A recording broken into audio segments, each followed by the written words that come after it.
안녕하세요. 저는 서울 아산병원 사회복지팀에 근무하는 가정의학과 전문의 전성훈이라고 합니다.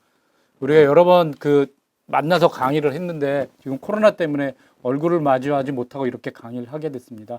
코로나 사태가 빨리 지나가서 다시 만나서 얼굴을 맞대고 강의할 수 있는 날이 빨리 왔으면 좋겠습니다. 오늘 제가 말씀드리려고 하는 주제는 뇌졸중의 예방에 대해서 말씀드리려고 합니다. 뇌졸중의 예방에 대해서 강의 목표를 말씀드리면 첫 번째로 뇌졸중의 증상을 인지해 주시면 좋겠어요. 그래서 환자가 생기면 즉시 병원으로 왔으면 좋겠고, 뇌졸중의 예방을 위해서 약을 잘 챙겨 먹고 꾸준한 운동, 적절한 신사를 실천해야 합니다. 뇌졸중의 증상이 잘 알아주시는 것이 제일 중요하다고 말씀드릴 수 있겠습니다. 먼저 뇌졸중을 분류해 보면 두 가지로 나눌 수 있는데, 혈관이 막히는 허혈성 뇌졸중, 뇌경색이라고 하는 것과 출혈성 뇌졸중, 뇌 안에 있는 혈관이 터져서 생기는 문제가 생길 수 있습니다. 먼저 허혈성 뇌졸중을 보면 혈관 자체가 막히는 동맥경화성 혈전 뇌졸중이라고 하는 게 있고요. 이게 가장 많고요. 심장성 색전 뇌졸중이라고 하는 건 심장에서 피딱지가 생긴 것이 머리까지 올라와서 머리에 있는 혈관을 막히는 그런 문제가 생길 수 있기 때문에 실제로는 이걸 예방하기 위해서는 심장에 있는 병을 치료해야 되고요.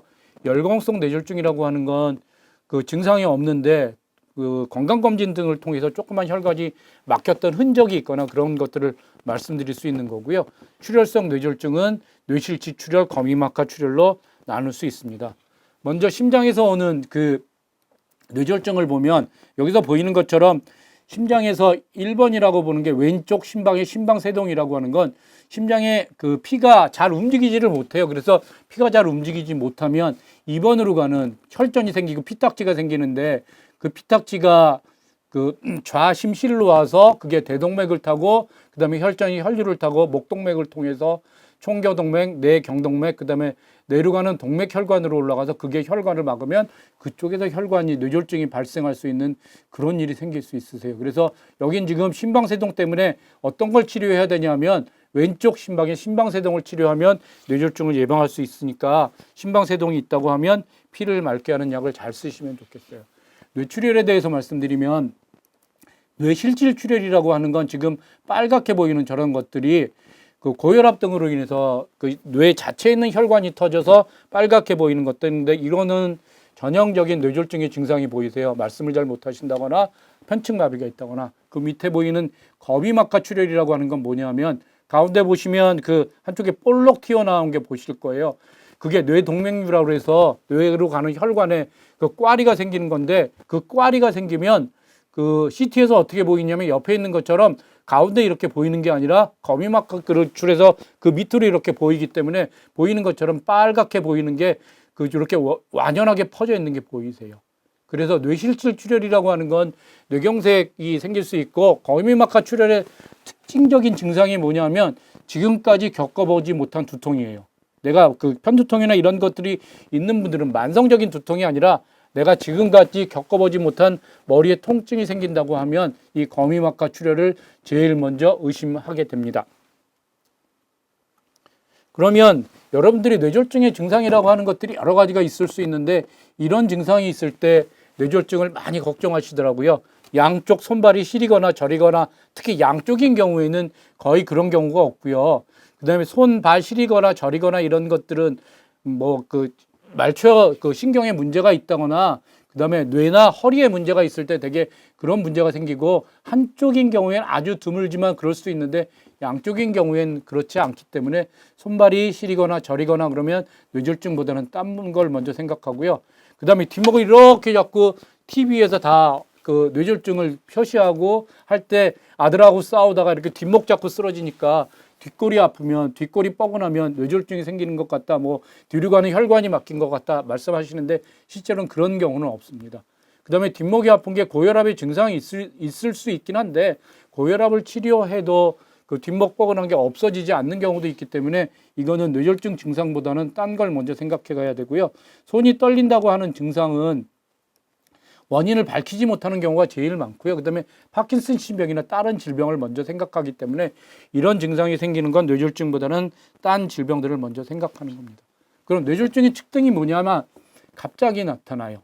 여태까지 증상을 너 뇌졸중 걸릴지 모른다 이렇게 하는 게 아니라 갑자기 나타나고 어지럽다고 자리에 우러나다가 말 못하고 움직이지 못하는, 여기 갑자기 말 못하는 증상, 움직이지 못하는, 식사한다 갑자기 손에서 쿡 떨어지면서 젓가락을 떨어뜨린 이런 경우로 갑자기 생기는 거기 때문에 이럴 때 빨리 병원에 가야 되는 게 중요하세요. 편측마비를 진단하는 게 뭐냐면 여기 그림에서처럼 두 손을 하다가 한쪽이 제대로 올리지를 못하고 이렇게 떨어지는 거를 관찰할 수 있습니다. 이쪽에서 보면 왼쪽에서 지금 그 편측마비가 생긴 거고요. 그 다음에 언어장애는 뭐냐면, 언어장애는 알아들어서 우리가 생각해서 말을 할 수 있어야 되는데 어느 그 단계에 어디에 문제가 있어도 말씀을 못하는 거예요. 그래서 랄랄랄라 하는 것처럼 말을 잘 못하거나 소리를 못 내거나 그 다음에 알아듣지 못하거나 어느 단계에 문제가 있든지 간에 말씀을 못하시는 이런 문제가 생길 수 있고요. 그 다음에 이분들 왼쪽이 문제가 생기는 건데 입꼬리가 처진다, 뭐 구안화사라다, 안면신경마비다 이렇게 말씀드릴 수 있는데 이게 뇌졸중에도 오실 수 있어서 이해해 보시면 지금 보신 것처럼 왼쪽 입이 처지고 그 다음에 주름이 없다거나 이런 문제가 생길 수 있어서 이런 증상이 생기시면 뇌졸중을 제일 먼저 의심해 주시면 좋겠어요. 그래서 편측마비, 그 다음에 언어장애, 발음장애가 있을 때, 그 다음에 의식을 완전히 잃거나 의식장애가 있을 때, 시력장애는 뭐냐면 이 뇌졸중이나 이런 것들이 시신경을 다른 쪽에 문제가 생기면 문제가 생길 수 있어서 그런 증이 생길 수 있고요. 그 다음에 어지러움증은 뇌졸중이 손해나 이런 쪽에 생겼을 때 어지러움증이 뇌졸중 때문에 생길 수도 있습니다. 지금 아까 말씀드린 심한 두통이라고 하는 건 지금 그 꽈리가 터져가지고 거미막하 출혈이 생길 수 있으니까 그런 거, 그 다음에 안면마비, 연화곤란, 이상하게 움직이게 되는 이런 일이 생길 수도 있어요. 그러면 즉시 큰 병원 응급실로 오셔야 됩니다. 왜 큰 병원 응급실로 와야 되느냐? 큰 병원 응급실에서 와서 진단을 해야 되는데 현재 진단은 CT로 진단하기 때문에 여기서 말하는 큰 병원이라고 하는 건 당장 CT를 할 수 있는 병원, 그 다음에 치료로 넘어가게 되면 스텐트 하는 경우가 많이 있으니까 CT를 찍을 수 있고 스텐트 시술을 할 수 있는 병원에 오시게 되면 100% 그 회복이 될 수도 있기 때문에 여기서 큰 병원을 강조하는 이유는 진단과 치료 두 가지 다 때문에 그렇습니다. 그 다음에 하시면 안 되는 일이 여기도 있는데 병원에 가지 않고 병원에 오면 되지만 그 인지상정이 뇌졸중을 발생하고 말씀 잘 못하시고 하면 그냥 손발 주무르고 침 놓고 그 다음에 손 따고 이런 일을 하시게 되는데 뇌졸중은 발생하면 손끝 따고 기다릴 일은 좀 무모한 일인 거고요. 그 다음에 한의원으로 가거나 팔다리 주무르고 거기 가서 침 놓고 기다리는 역시 무모한 짓. 한의원을 나중에 그 한방병원이나 이런 것들을 재활치료 때는 가실 수 있지만 지금 한의원에 갔다가 그 시기를 높이면 100% 그 회복할 수 있는 시기를 놓치는 것 때문에 굉장히 위험한 거고요. 그 다음에 의식장애가 없어서 깨지 못하는 환자한테 물을 먹이거나 우황청심환을 먹이는 일을 하시면 안 됩니다. 이거는 이유가 뭐냐면 여러분들이 살에 걸리는 게 굉장히 기도가 예민해서 이렇게 이것들을 기침하게 되는 건데 의식장애가 와서 그런 기도 그 반응이 없어지면 기도 쪽으로 물이나 이런 것들이 들어가면 흡입성 폐렴이 생길 수 있어서 이것 때문에 더 문제가 될 수 있어서 의식장애가 있는 환자한테 물, 우황청심환을 먹이는 일을 하지 않으셔야 됩니다. 그래서 뇌졸중이 의심되면 무조건 병원에 가신다고 이해해 주시면 좋겠습니다. 아까 제가 그 전조 증상이 없다고 그랬는데 아주 드물지만 있는 경우가 있어요. 이건 뭐냐면 뇌졸중이 이렇게 이상하게 됐는데 한두 시간 후에 저절로 회복되는 경우가 있어요. 이건 뇌졸중 전조 증상일 수 있고 그 다음에 48시간 이내에 재발하면 다시 풀리지 않을 수도 있으니까 힘이 돌아왔다고 안심하시면 안 되고요. 이런 경우에도 즉시 병원으로 와서 문제가 있는 건 아닌지 확인해 보시도록 이렇게 해주셔야 될 것 같습니다. 그럼 뇌졸중의 진단은 뭐냐? 아까 말씀드렸던 것처럼 CT 이런 것들을 할 수 있습니다. CT하고 MRI하고 차이는 뭐냐면 CT는 방사선을 이용해서 하는 거고 MRI는 그 자기장을 이용해서 하는 건데 MRI가 CT보다는 조금씩 다르긴 하지만 대개는 MRI가 좀 더 좋은 영상을 볼 수 있으니까 의사들 입장에서는 좀 더 MRI를 찍으려고 노력합니다. 오해하시는 분들은 MRI는 비싸고 CT는 싸니까 뭐 그런 것 때문에 MRI 찍는다고 하는데 우리 의사들이 MRI를 선호하는 이유는 좀 더 좋은 영상을 찍을 수 있어서 그런 거고요. CT는 아주 빨리 찍는 데 도움이 되세요. 응급실에 도착해서 이분이 뇌졸중이 의심되고 CT를 찍는 데까지 걸리는 시간이 그냥 CT만 찍는다고 하면 10분, 15분이면 찍을 수 있으세요. 그래서 CT를 찍으면 그 즉시에서 혈관이 막혔는지 아니면 뇌출혈이 됐는지 뇌출혈도 뇌실치 출혈인지 거미막하 출혈인지 구별할 수 있으니까 빨리 진단해서 어떤 치료를 할지 시행하게 됩니다. 그래서 응급실에서 빨리 시행하게 되고요. 그래서 뇌졸중의 정자는 먼저 CT 찍고 그다음에 CT에서 문제가 생기고 어디가 문제가 있는지 확인해서 MRI 찍고 그다음에 진단해서 치료 시작하고 그렇게 진행될 수 있는데요. 그 MRI를 찍을 수 있는 상황이고 MRI가 더 좋다고 하면 MRI를 먼저 찍기도 합니다. 여기서 MRA라고 하는 것들을 볼 수 있는데 그 MRA라고 하는 건 같이 MRI 검사해 보신 분들은 알겠지만 그 동굴 같은 데 이렇게 30분 내지 40분 누워 있는데 혈관 그 컴퓨터에서 영상을 만들어 주는데 그 혈관만 다시 만들어 주는 그런 영상을 만들어 줄 수 있으세요. 그래서 어느 혈관이 막혔는지 어느 혈관이 좁아져 있는 것까지 진단할 수 있어서 MRA 검사를 같이 시행할 수도 있습니다. 그래서 혈관이 막혔을 때 이거 혈관이 완전히 막혔을 때 혈관을 뚫기 위해서 어떤 치료를 하느냐, 혈관이 뚫어졌을 땐 약물 치료를 할 수도 있고 그 다음에 스텐트 시술을 할 수 있고 그 다음에 이렇게 시술을 하면 뇌출혈의 부작용이 있을 수도 있으세요. 그래서 경동맥 협착이 지금 빨갛게 그 동그랗게 까만색 표시가 있는데 머리로 가는 큰 혈관이 저렇게 막혀 있을 때 그 혈관이 막힌 게 보이면 저걸 경동맥 스턴트를 할 수 있는데요.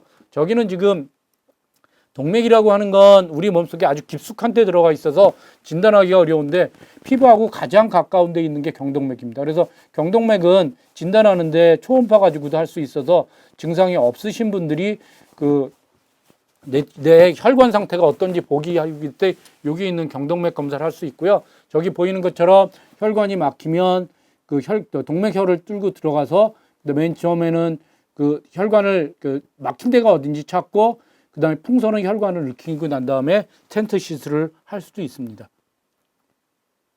그 다음에 이제 뇌경색이 이게 지나가고 난 다음에는 뇌졸중 재발을 위해서 항혈증 약물 치료를 한다거나 그 다음 위험인자 관리, 고혈압, 당뇨, 고지혈증 관리를 철저하게 하도록 그렇게 해야 되고요. 뇌졸중, 합병증, 그 다음에 적극적인 재활 치료를 하도록 그렇게 권유해 드리기도 합니다.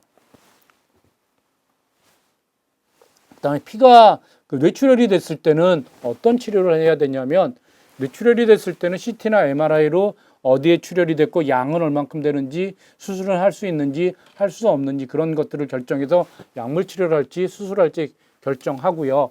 그 다음에 이제 궤두술, 옛날에는 과거에는 물론 그 머리를 여는 수술을 많이 했지만 이제는 뇌 정의적 치료를 해서 그쪽에만 그 문제를 접근해서 치료할 수 있는 방법이 많이 생겼고요. 그 다음에 거미막하 출혈은 그 꽈리가 터진 거니까 뇌 동맥류를 폐쇄시키거나 수술을 고려하기도 합니다. 그 다음에 초기에 적극적인 재활 치료를 시작할 수도 있습니다. 지금 그 우리 병원에서 시행하는 그 뇌졸중이 있을 때 어떤 치료를 시행하는지 어떤 단계를 거치는지 우리 신경과에서 치료하는 것들을 쭉 한번 보시도록 그렇게 하겠습니다. 전 세계 인구 6명 중 1명이 일생 중 한 번은 경험하는 질병. 6초에 1명씩 이로 인해 사망하며 현재 약 3천만 명이 후유증을 앓고 있는 질병, 바로 뇌졸중입니다.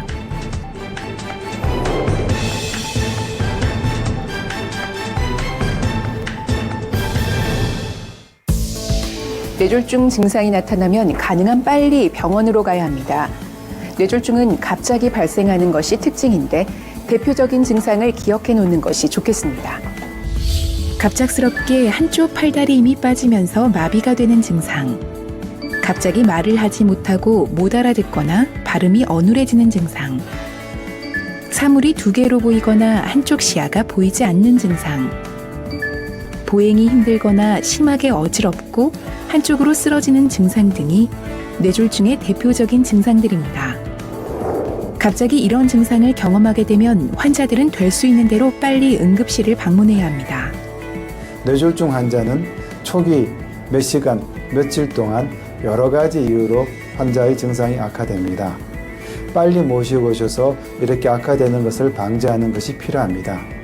또한 경우에 따라서는 뇌에 막혔던 혈관을 뚫어줌으로써 환자의 증상이 급격히 좋아질 수 있습니다. 이런 치료를 할 수 있는 기회를 놓쳐서는 안 됩니다. 환자분이 의식을 잃고 쓰러져 있는 경우 혹은 구토를 해서 토사물이 기도에 남아있는 것이 의심이 되는 경우에는 구토물을 제거해주고 호흡을 안정시켜주는 것이 매우 중요합니다. 이런 호흡 조치를 해준 다음에 119로 환자를 빨리 응급실로 모시고 오셔야 합니다. 뇌졸중이 의심되는 환자가 응급실에 도착하면 우선 간단한 문진을 받은 후 혈압, 맥박 측정 및 혈액 검사를 받습니다. 이후 신경과 의사가 환자의 증상을 확인해 뇌졸중을 진단하게 됩니다. 뇌졸중에는 혈관이 막히는 뇌경색과 혈관이 터지는 뇌출혈이 있는데 둘의 치료는 많이 다릅니다. 뇌경색일 경우에는 막힌 혈관을 뚫어주는 응급치료를 고려하게 되고 뇌출혈일 경우에는 수술적 치료를 하는 수도 있습니다. 뇌경색과 뇌출혈을 구분하기 위해 우선적으로 CT 검사를 시행하고 여기서 뇌경색이 의심되면 혈관을 막은 핏덩이를 녹이는 혈전 용해제를 투여하게 됩니다. 그리고 뇌혈관 상태에 대한 자세한 확인을 위해 MRI 검사를 시행하게 됩니다. 상황에 따라서는 CT 검사를 하지 않고 MRI 검사부터 하는 경우도 있습니다. 환자의 상태에 따라 일부 환자들의 경우에는 혈관 내 시술까지 진행할 수 있습니다. 혈관 내 시술이란 긴 관을 혈관 속에 집어넣어 치료하는 것을 말하는데 뇌혈관을 막은 핏덩이를 직접 끄집어내거나 좁아진 뇌혈관을 스텐트라는 그물망을 이용해 넓혀주는 방법이 있습니다. 응급치료를 받은 환자들은 뇌졸중 증상이 심해지지 않는지 관찰하기 위해 신경과 중환자실이나 뇌졸중 집중치료실에서 24시간 지속적인 모니터링을 받게 됩니다.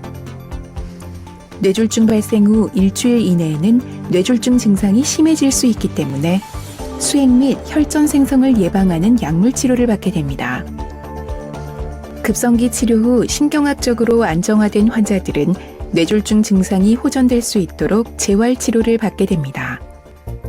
일단 뇌졸중은 뇌혈관의 질환이죠. 혈관이 망가지면 생기는 질환이기 때문에 혈관을 망가뜨리는 요소, 고혈압, 당뇨, 고지혈증, 흡연 이런 것을 피하는 생활태도, 이런 걸 조절하는 생활태도를 가지시고 특히 여러분들께서 좀 평상시에 싱겁게 드시고 규칙적인 운동을 하시고 적당한 체중을 유지하시고 또 담배를 피우지 않는 이런 건강한 생활태도를 통해서 이러한 위험인자를 피하고 뇌졸중에 걸리지 않는 그런 생활태도를 갖는 것이 아주 중요하죠.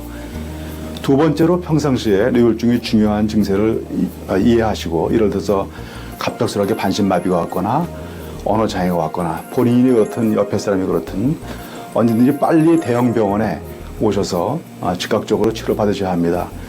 혈전을 녹이는, 즉 혈관을 뚫어버리는 치료가 가장 중요한데 이것은 불과 몇 시간 이내에 이루어져야 효과가 있고 후유증이 없기 때문에 최대한 빨리 대형 병원에 와서 효과적으로 치료를 받아서 뇌졸중을 잘 치료하셔야 하겠습니다. 이 두 가지 점을 제가 강조하는 바입니다. 뇌졸중은 치료보다 예방이 우선입니다. 하지만 일단 뇌졸중 증상이 발생하면 무엇보다도 먼저 빨리 내원하셔야 합니다. 시간을 놓쳐 뇌를 잃어버리는 일이 생기지 않도록 시간은 곧 여러분의 생명입니다. 그래서 이번에는 뇌졸중의 예방에 대해서 말씀드리겠습니다. 뇌졸중의 증상은 잘 숙지해 주시고요. 증상이 있을 때 병원에 빨리 오도록 해주시면 좋겠습니다. 뇌졸중은 지금 뇌로 가는 혈관의 문제이기 때문에 뇌출혈은 사실 혈압 조절을 잘하는 게 제일 중요하고요. 그다음에 이제 동맥경화에 대해서 말씀드리려고 하는데 혈관 나이를 계산해 보는 것을 한번 해보려고 합니다. 우리가 어떤 걸 알고 있으면 혈관 나이를 계산해 볼 수 있냐면 나이나 그다음에 비만도, 콜레스테롤, 중성지방, 그다음에 담배 피는 거, 아스피린 이런 것들을 먹고 있는지를 보면 그 혈관 나이를 한번 계산해 볼 수 있는데요. 먼저 65세 남자분이세요. 170cm고 85kg니까 체질량 지수가 29니까 상당히 풍채가 좋으신 분이세요. 혈압약만 듣고 있고 밑에 보시면 운동을 거의 매일 하니까 본인 건강에는 아주 자신이 있는 분이세요. 뭐 운동도 열심히 하고 내가 매일 운동하는데 내가 건강에는 자신 있고 나이도 아직 얼마 안 되고 젊은 사람도 이길 수 있다 이렇게 하시는 분인데 혈압을 재보니까 140에 89였고요. 그 공복시 혈당은 120이니까 공복시 혈당 기준으로 해서 보면 100 미만이 그 정상이고 126 이상 되면 당뇨라고 할 수 있으니까 뭐 당뇨약을 드실 정도는 아니긴 하지만 혈당이 약간 높으세요. 그다음에 콜레스테롤을 보면 그 HDL이라고 하는 좋은 콜레스테롤은 65니까 상당히 좋은 거고요. LDL 콜레스테롤은 약을 먹지 않은데 125라고 하는 건 약간 높을 수 있고요. TG라고 하는 건 중성인 지방인데 되게 150까지를 정상으로 보는데 250 정도 나왔으니까 약간 높은 편이세요. 아버님께서 뇌졸중, 심장마비의 가족력이 있고 담배를 하루에 한 갑씩 피세요. 그다음에 소주를 한 병 드시는데 일주일에 2번 정도 드시세요. 이분은 운동을 거의 매일 하니까 본인 건강에 자신을 가지고 있긴 하지만 혈관 건강 나이를 계산해 보면 77세세요. 12살이나 많죠. 조심해야 될 게 뭐냐면 첫 번째로 담배 끊는 거, 그 다음에 술 안 먹는 거, 그 다음에 혈당, 그 다음에 중성지방 이런 것들이 조금 높으니까 체중을 조금 줄이면 어떻겠나 이렇게 권유해 드릴 수 있어요. 운동은 거의 매일 하시니까 뭐 그거는 고칠 게 없겠지만 그런 것들을 좀 더 노력하시도록 그렇게 권유해 드렸던 분이고요. 69세 여자분이세요. 이분은 158cm고 체중이 67kg니까 체질량 지수가 26이니까 그냥 보기 좋으신 정도로 약간 그 마른 체질은 아니지만 그냥 보기 좋으신 연세 드신 어르신들의 보기 좋으신 그런 정도고요. 고혈압약, 고지혈증약 복용하고 있고 의사가 권유해서 아스피린 같이 먹고 있습니다. 혈압 재봤더니 136에 87로 약간 높긴 하지만 문제될 정도는 아니고요. 혈압 관리하는 기준이 우리가 140에 90 이하로 유지하도록 그렇게 권유하고 혈압 관리하는 목표가 그 정도니까 이 정도면 괜찮고요. 그 다음에 HDL은 55, 좋은 콜레스테롤은 55로 약 좋은 정도고요. LDL 콜레스테롤은 나쁜 콜레스테롤인데 고지혈증 약을 복용하셔서 그런지 89로 아주 낮은 상태를 유지하시고 계시고요. 중성지방도 140으로 문제 없습니다. 이 어르신은 매일 운동은 못하지만 주 3, 4일 정도로 꾸준하게 걷기를 열심히 하시는 분이시고요. 그 다음에 그 연세가 있으심에도 불구하고 일을 하고 계셔서 매일 운동은 못하시고요. 뇌졸중, 심장병, 가족력은 없으세요. 이분 혈관 건강 나이는 65세세요. 이분이 지금 뭐 고혈압약, 고지혈증약, 아스피린을 먹고 있으니까 앞에 분보다 약을 많이 먹고 있기는 하지만 지금 술, 담배 안 하시고 운동을 매일 하지 못하더라도 꾸준하게 하고 있어서 오히려 혈관 건강 라인은 65세로 좀 더 낮으세요. 그래서 우리가 이렇게 혈관의 건강을 유지하기 위해서는 약을 먹더라도 술, 담배 끊고 운동 열심히 하고 이런 것들이 제일 중요하다고 말씀드릴 수 있겠습니다. 그 다음에 또 한 가지 이제 제일 많이 물어보시는 게 뭐냐면 MRI하고 MRA가 어떻게 틀리냐. 내가 지금 증상이 없는데 뇌졸중이 없고 아무 증상도 없는데 내가 뇌졸중이 있는지 없는지 그런 검사를 해보고 싶다. 그 다음에 그 서울 아산병원이나 서울대병원 뭐 이런 데처럼 그 뇌 정밀 건강진단이라는 게 있는데 그런 데 가면 어떤 검사를 하느냐 이런 걸 많이 물어보세요. 첫 번째로 초음파를 하게 되는데 초음파는 아까 말씀드렸던 경동맥 이쪽으로 이렇게 올라가는 경동맥이 그 초음파로 볼 수 있어서 지금 혈관 상태가 어떤지 얼마나 두꺼워졌는지 이렇게 볼 수 있고요. MRI라고 하는 건 뇌를 이렇게 단면으로 잘라서 보니까 옆에서 보이는 것처럼 이렇게 단면을 잘라서 보는 거고요. 그다음에 MRA라고 하는 거는 그 검사하는 사람 입장에서는 똑같지만 이렇게 혈관만 나타나 보여줄 수 있도록 그렇게 할 수 있어요. 그래서 지금 이쪽 MRI나 MRA는 다 정상인데 MRA에서 알 수 있는 건 뭐냐면 꽈리가 있는 걸 알 수 있다거나 혈관이 좁아져 있다는 걸 알 수 있어요. 그래서 만약에 두 가지 중에 어떤 걸 검사하냐고 증상이 없는 사람이 저한테 물어본다면 저는 MRA를 해보라고 권해드리고 싶습니다. MRI는 그 증상이 있거나 환자한테는 반드시 필요하지만 MRA를 검사해보라고 권유해 드릴 수 있고요. 그 다음에 이제 병원에 따라서는 두 개를 같이 하는 게 가장 효과적인 거긴 합니다. 비용이 좀 많이 드는 그런 문제가 있을 수는 있습니다. 그래서 어쨌든 내가 증상이 없는데 MRI를 검사를 해보고 싶다 하면 MRA가 포함된 검사를 하시도록 그렇게 해보시면 좋을 것 같습니다. 그럼 이제 뇌졸중의 예방을 위해서 해야 되는 건 뭐냐면 뇌졸중의 예방을 위해서 중요한 건 그 생활 습관 개선이 중요한데 규칙적인 운동, 올바른 식사, 담배 끊고 술 끊고 체중 유지라고 써 있는데 체중 감량이라고 쓰이지 않은 이유는 우리가 연세가 드신 어르신들은 체중을 줄이면 안 되세요. 특히 65세, 70세가 넘어가시면 체중이 준다고 하는 게 여러분들 영양 부족하고 그것 때문에 문제가 생기는 신호가 될 수 있기 때문에 체중 줄이려고 노력하지 마시고 체중을 늘리지 않고 지금 체중을 그대로 유지하도록 그렇게 노력하시는 게 중요합니다. 그다음에 약물요법은 고혈압약이 제일 중요하세요. 뇌졸중은 고혈압하고 제일 밀접한 연관이 있기 때문에 고혈압을 철저하게 조절하는 게 중요하고 그다음에 당뇨병, 고지혈증, 그다음에 필요하면 아스피린들을 먹어서 그 항응고제를 쳐서 피를 깨끗하게 할 수 있도록 그렇게 노력해 주시는 게 중요하세요. 그다음에 식사요법은 뭐냐 하면 식사요법은 제일 중요한 게 칼로리를 초과하지 않는 게 중요하세요. 그다음에 영양 잡힌 그 균형 잡힌 영양이 균형 잡힌 식사를 한다고 하는 건데 한국에서 부족한 음식이 뭐냐면 단백질은 부족하고 탄수화물은 많이 드세요. 단백질이라고 하는 건 생선이나 고기 아니면 달걀 이런 것들을 좀 더 많이 먹었으면 좋겠고 탄수화물은 여러분들이 좋아하시는 밥, 떡, 국수, 빵 먹기는 좋고 값이 싸기는 하지만 그런 것들을 너무 많이 먹으면 여러 문제가 생기세요. 흔히 얘기하면 그 기름진 건 나쁜 거고 채소는 좋은 거라고 생각해서 탄수화물을 만드는 것들이 채소나 비슷하니까 그런 것들을 좋다고 생각하시는데 여러분들 부족한 게 많이 있으니까 지금 생각할 때는 고기나 그 생선을 조금 더 많이 드시도록 노력해 주시고요. 그다음에 식이섬유를 많이 섭취하고 염분을 줄이고 지방의 과다 섭취는 지방을 많이 먹게 되면 특히 트랜스 지방이나 포화 지방을 많이 먹게 되면 그 혈관이 막히는 이런 일이 많이 생길 수 있고요. 그다음에 정상 체중을 유지하고 술을 적게 마시고 당뇨가 있으신 분들은 가능하면 단순당을 피하시도록 그렇게 노력해 주시면 좋겠어요. 그다음에 이제 운동에 대해서 말씀드리면 가능하면 많이 움직이시도록 하시면 좋겠어요. 집안일을 하셔도 그것 때문에 사망률이 감소되는 보고가 있기 때문에 어떤 의미로든 많이 움직이시도록 그렇게 노력해 주시면 좋겠어요. 운동이 아니어도 좋습니다. 그 다음에 중등도 운동은 그 운동하는 정도는 어느 정도냐면 일주일에 150분이 중요한 이상 하셔야 되는데 이건 최소한이세요. 하루에 10분씩 15번 해도 좋고 하루에 150분 해도 좋고 그게 그 효과는 비슷하고 알려져 있는데 가장 좋은 건 하루에 한 30분 이상씩 해서 5일 이상 운동하는 게 중요하시고요. 그 다음에 일주일에 2번 이상 근력 운동을 하시도록 그렇게 해주시면 좋겠어요. 그 다음에 노령층에서는 지금 연세가 드신 어르신들은 낙상을 예방하기 위해서 운동을 지속하시는 게 굉장히 중요하세요. 그래서 균형 감각, 근력 강화, 하지 운동, 유연성 운동 이런 것들이 굉장히 중요하십니다. 그래서 뇌졸중 예방을 위해서는 동맥경화가 생기지 않도록 노력해 주시면 좋겠고 동맥경화에서 생기는 그런 혈관이 막히는 그런 증상들이 문제가 되지 않도록 그렇게 노력해 주시면 좋겠어요.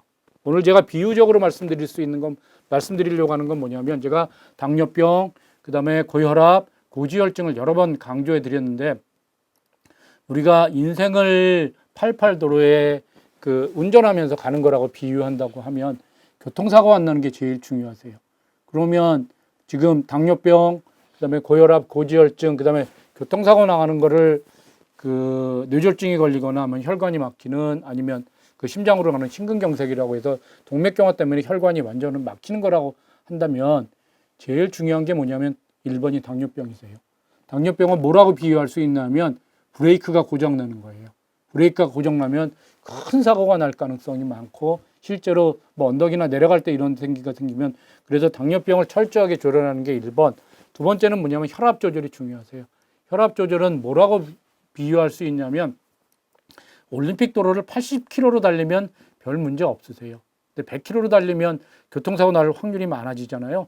아래 혈압이라고 생각했을 때 120에 80, 이 정도 80에서는 문제가 없지만 90, 100이 되면 그 아주 심한 문제가 생기실 수도 있으세요. 그래서 혈압은 낮으면 낮을수록 좋은데 우리가 그렇게 낮게 60km 이하로 그 올림픽 도로를 달리면 뒤에 있는 사람은 화가 나지만 운전하는 자신은 안전해요. 그래서 혈압은 낮을수록 좋은 거고 그래서 그 혈압이 100, 아래 혈압이 160에 100이라고 한다고 하면 비유하기는 올림픽 도로를 100km로 달리는 거예요. 100km로 달릴 때 굉장히 사고의 위험성이 많아지는 그런 문제가 생길 수 있고요.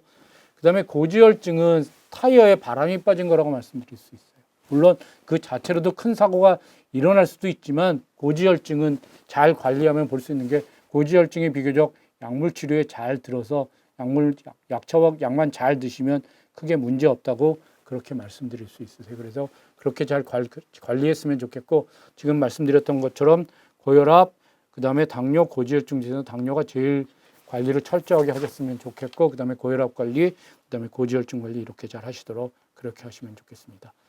그 다음에 이제 마지막으로 그 뇌졸중에 대해서만 다시 한번 강조해서 말씀드리면 우리가 증상을 잘 알았으면 좋겠고 그 증상이라고 하는 건 편측마비, 말을 잘 못하거나 안면신경이 있거나 어지러움증이 있거나 갑자기 머리가 너무 아프거나 이런 일이 생겼을 때 CT를 찍을 수 있는 병원에 와서 진단을 해서 뭐 수술을 하든 아니면 혈관이 막힌 거면 스텐트 시술을 하든 그렇게 해서 100% 치료해서 특히 스텐트 시술 같은 거에서 막혔던 혈관을 뚫어주면 있던 증상이 완벽하게 없어질 수 있는 그런 치료를 할 수 있기 때문에 그런 기회를 놓치지 않도록 노력해 주시고 증상이 없으신 분들은 그 식사나 운동 열심히 하시고 약 잘 드셔서 그 뇌졸중이 생기지 않도록 잘 관리해 주시면 좋겠습니다. 경청해 주셔서 감사합니다.